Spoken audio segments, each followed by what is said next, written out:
sworn in, but he needs to meet with those that have the afflictions of the masses in this country that has been ignored by that bill. News to me don't mean nothing, to be honest. I'm sure it don't mean nothing to most people, but being that they're doing it on a regular basis now, I feel that it's a form of cowardice and that they're afraid of something. They believe something is going to happen, but what they don't know is that we're unifying and we're tired of going through this. The United States justice system, an institution built on the promise of fairness and equality. Yet reality tells a different story. Despite centuries of reform, injustice continues to plague this system, disproportionately affecting marginalized communities. Why does injustice persist in a system designed to uphold justice?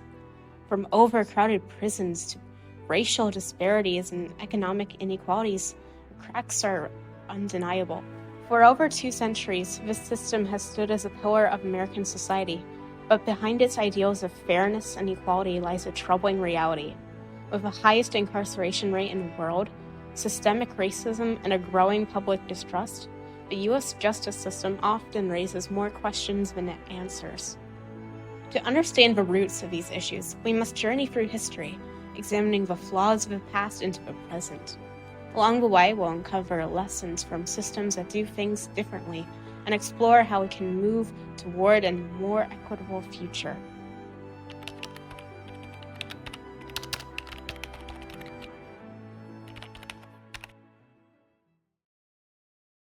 While the Constitution sought to build a government founded on liberty and fairness, the nation's legal system was also deeply influenced by the brutal institution of slavery. In the South, law enforcement's purposes was not to safeguard rights, but to manage enslaved African Americans. In 1789, the Judiciary Act laid the framework for federal courts, establishing the Office of the Attorney General. In the aftermath of the Civil War, the 13th, 14th, and 15th Amendments secured freedom and the basic right of citizenship to formerly enslaved people. The new Department of Justice, established in 1870 under President Ulysses S. Grant, would become a powerful force to encounter this resistance. What we've seen is, if you are poor and black, you are not going to get, in most cases, a fair shot in this criminal justice system. Even from minor offenses all the way up to more serious offenses.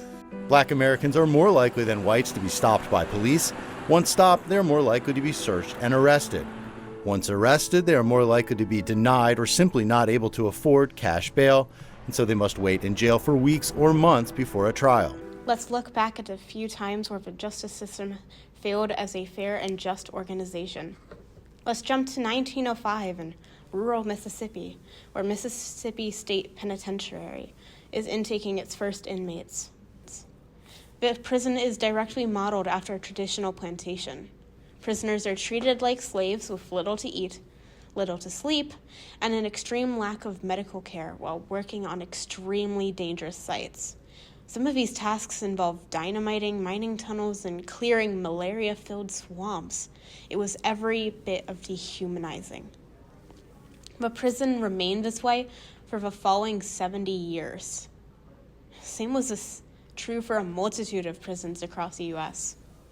The practice of hard labor was carried throughout states like Mississippi, Florida, Louisiana, Arkansas, Texas, Pennsylvania, New York, and more. This got around, or was the exception to the 13th Amendment, except as a punishment for a crime where the party shall have been duly convicted, a loophole was created. And it didn't stop there. Several more laws were created to diminish and limit the rights of not just the imprisoned, but all African Americans.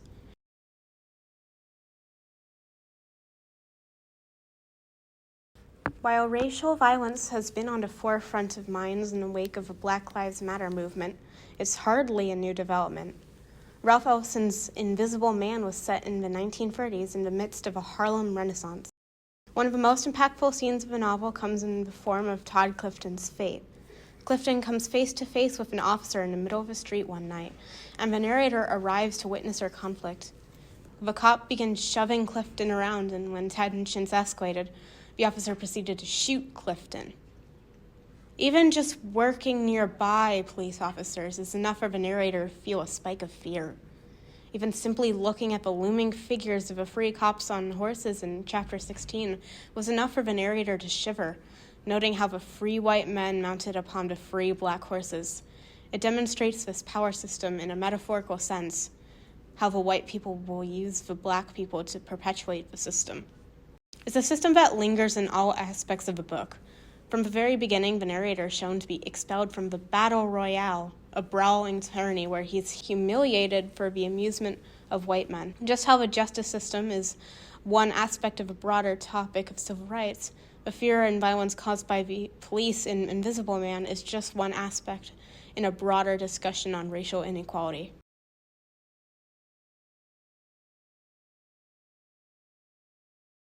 After decades of unfair treatment in the form of rules and regulations such as the Jim Crow laws, a group of laws that enforced segregation in the South and made it nearly impossible for black people to progress, the civil rights movement began to pick up speed in the mid-1900s. During World War II, Executive Order 8802 was passed.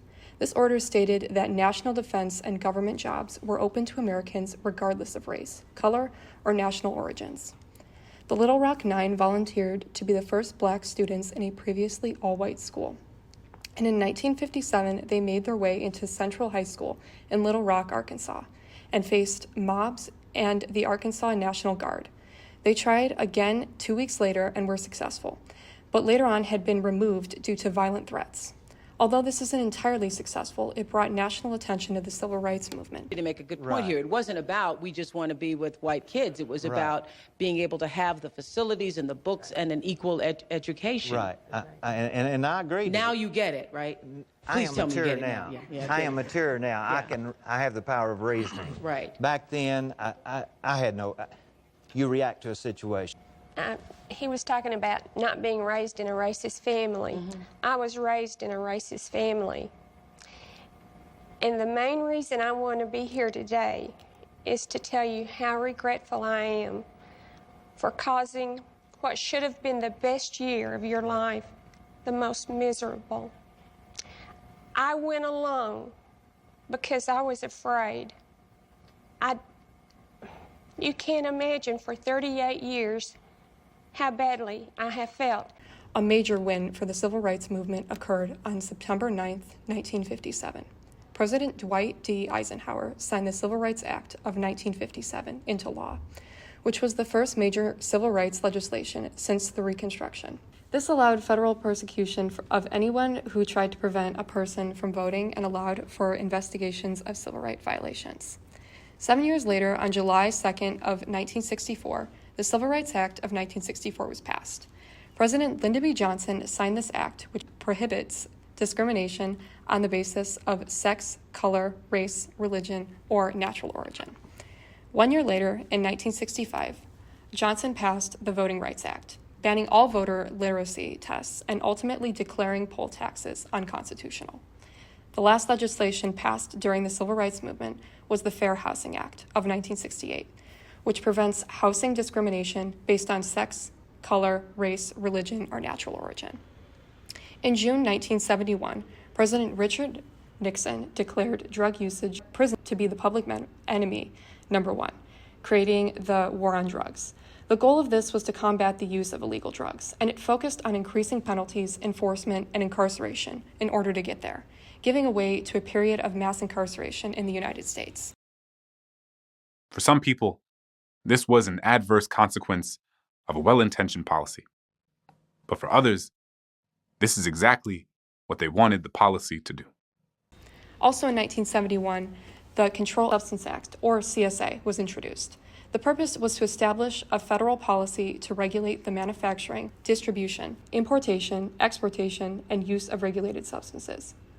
This act places substances into one of 5 schedules based on their medical use, potential of abuse, and safety or dependency liability.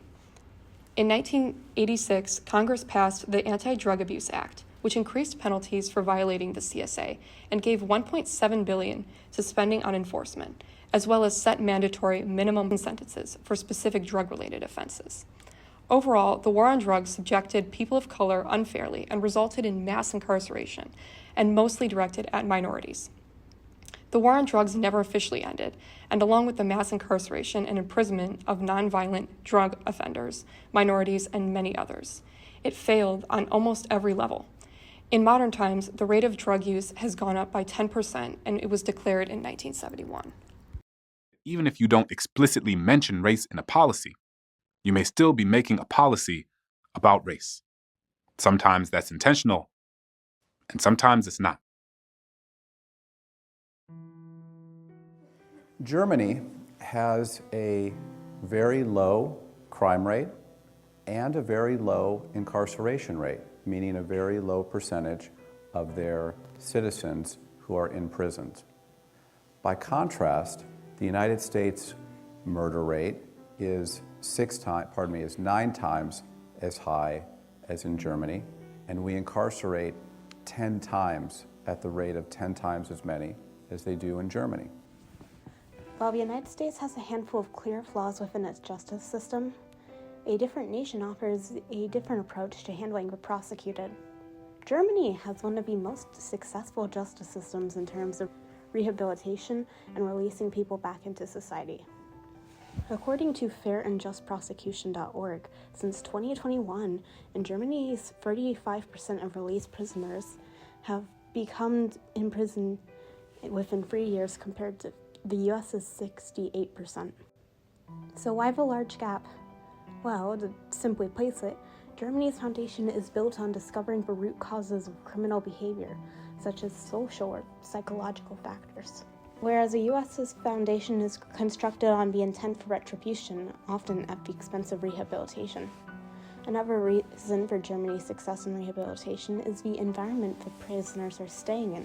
Inmates in Germany often live in dorm-like settings, have access to education, and they also have the opportunity to maintain a connection to society through jobs the prison offers, as well as family visits. The environment clearly encourages personal growth, putting emphasis on reintegration. Take this experience and compare it to the US, where prisons are frequently overcrowded and focused on the punishment of the term. Dirty environments paired with the occasional use of solitary confinement leads to dehumanization, which leads to recidivism. Sure, punishment should definitely play a factor when carrying on a sentence, but should not be implemented in such harsh conditions in a way that would leave a prisoner more than likely to return to the institution. New York Times editorial contest winner and voice of the younger demographic, Catherine Leonard, states, Fyodor Dostoevsky once asserted the degree of civilization in a society can be judged by entering its prisons. America should take steps forward by following Germany's archetype for prisons, which shows that positive treatment of prisoners can go a long way. The stark contrast between these two systems forces us to ask the hard questions. What would it take for the U.S. to shift its priorities? What lessons can we learn from a system Germany built on the idea that justice includes redemption? The resistance isn't over yet. Though America's past is marked by bigotry and racism, the future holds potential. As American citizens, we have the power to demand change. By reinforcing policies and supporting activist groups like the NICJR that are striving for true equity, we can bring what it means to have real justice as a free country. Justice isn't just about punishment. It's about fairness, equity, and the belief that America delivers to each individual deserves a chance to thrive.